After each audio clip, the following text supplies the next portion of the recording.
Bano T V کے پیارے سامعین، السلام علیکم۔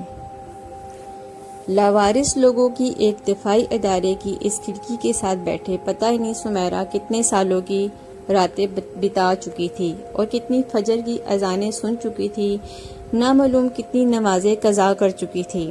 آج کتنے عرصے بعد سمیرہ نے اذان سننے کے ساتھ ساتھ اس کا ترجمہ بھی کیا تھا کہ سمیرہ کو خود بھی نہیں یاد تھا۔ سمیرہ کی بقول سمیرہ آج اپنی ماں سے جو بات سب سے پہلے سیکھی تھی وہ اذان سنتے اور جواب دیتے ہوئے اس کا ترجمہ کرتے جانا تھا۔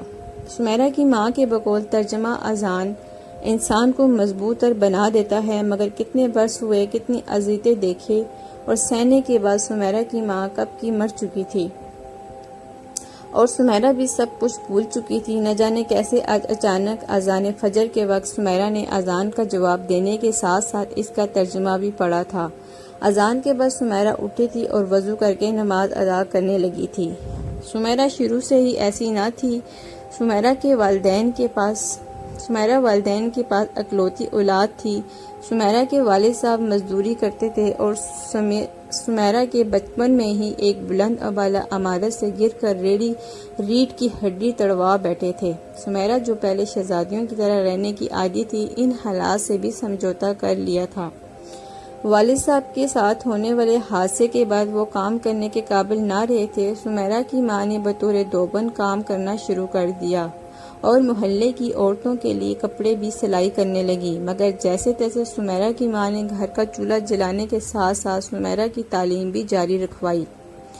سمیرہ یونیورسٹی لیول کی آخری سیمسٹر میں تھی، تب ایک بار سمیرہ کے باپردہ رہنے پر کلاس کے ایک رئیس زادے نے، جس کا نام اصغر تھا، سمیرہ پر طنز کیا۔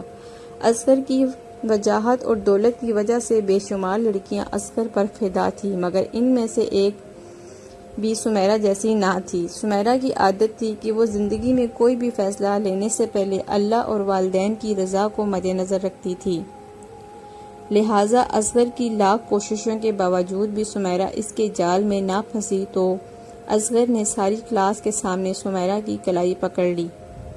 اصغر کی اس بےہودہ حرکت پر سمیرہ نے اصغر کو تھپڑ جڑ دیا اور یہ تھپڑ عمر بھر کے لیے سمیرہ کی اذیت کی وجہ بن گئی۔ اصغر کبھی کلاس میں سی آر کو قید کر سمیرہ کی غیر حاضری لگوا دیتا، کبھی ڈسپلن کی وجہ سے جرمانہ اور کبھی ٹیچر کے ساتھ بدتمیزی کی وجہ سے نام خارج کروا دیتا۔ سمیرہ کو دوبارہ سے یونیورسٹی میں ری ایڈمیشن فیس بھرنی پڑتی تھی۔ اصغر نے مختلف بہانوں سے سمیرہ کے اخراجات اتنے بڑھا دیے کہ سمیرہ کے گھر میں پہلے 3 کے بجائے 2 اور اب 2 کے بجائے 1 وقت کا کھانا بننے لگا تھا۔ سمیرہ کے گھر میں نوبت فاقوں تک پہنچ گئی، مگر سمیرہ نے شکر ادا کیا کہ وہ بہترین نمبروں کے ساتھ یونیورسٹی سے پاس آؤٹ ہو گئی تھی۔ یونیورسٹی ختم ہونے کے بعد بھی اصغر کے دل سے سمیرہ کے خلاف بغض نہ نکلا اور اصغر نے ذہن میں چھاترانہ سوچ بنا کر گھر میں سمیرہ کی تعریفیں شروع کر دی اور سمیرہ کو بڑے بھائی کے لیے مانگنے پر گھر والوں کو راضی کر لیا۔ بڑے بھائی کی اجازت سے سمیرہ کے گھر تک بات پہنچ گئی تو سمیرہ نے بنا تحقیق کے معاملہ ماں پر چھوڑ دیا، کیونکہ وہ اصغر کی دی گئی اذیتیں بھول کر آگے بڑھ چکی تھی۔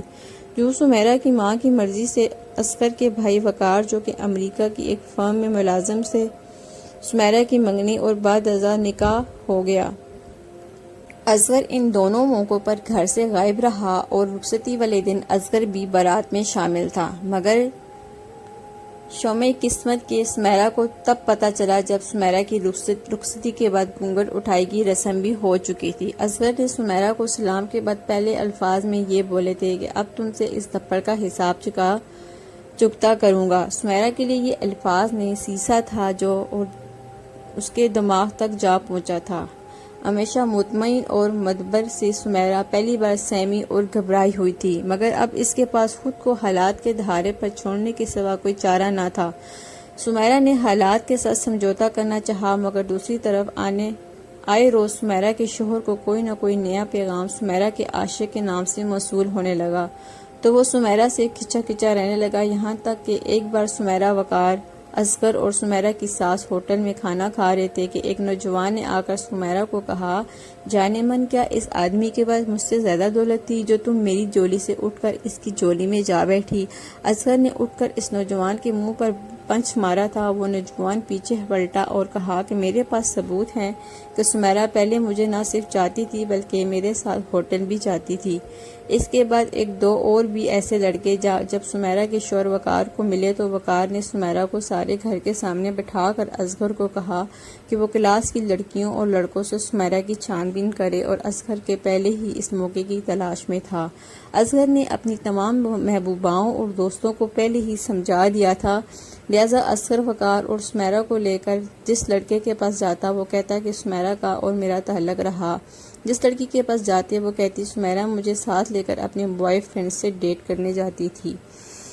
جب 4-5 جگہ سے تصدیق ہوئی تو سمیرہ سے ضبط نہ ہوا، اور سمیرہ نے غصے میں کہہ دیا کہ تمہارا بھائی بھی میرا عاشق تھا، اور یہی سمیرہ کی غلطی بن گئی۔ سمیرہ کی ماں کو بلا کر سمیرہ کے کردار پر لگے داغ جو کہ اصغر کے ہی لگائے تھے دکھائے گئے۔ سمیرہ کو طلاق دے کر گھر بھجوا دیا گیا۔ سمیرہ کو طلاق ہونے تک اتنی بھی مہلت نہیں لگی تھی کہ سمیرہ کے جہیز اور مہمانوں کے چائے پانی کے انتظامات کے لیے اٹھائے گئے قرض ہی واپس ہو جاتے۔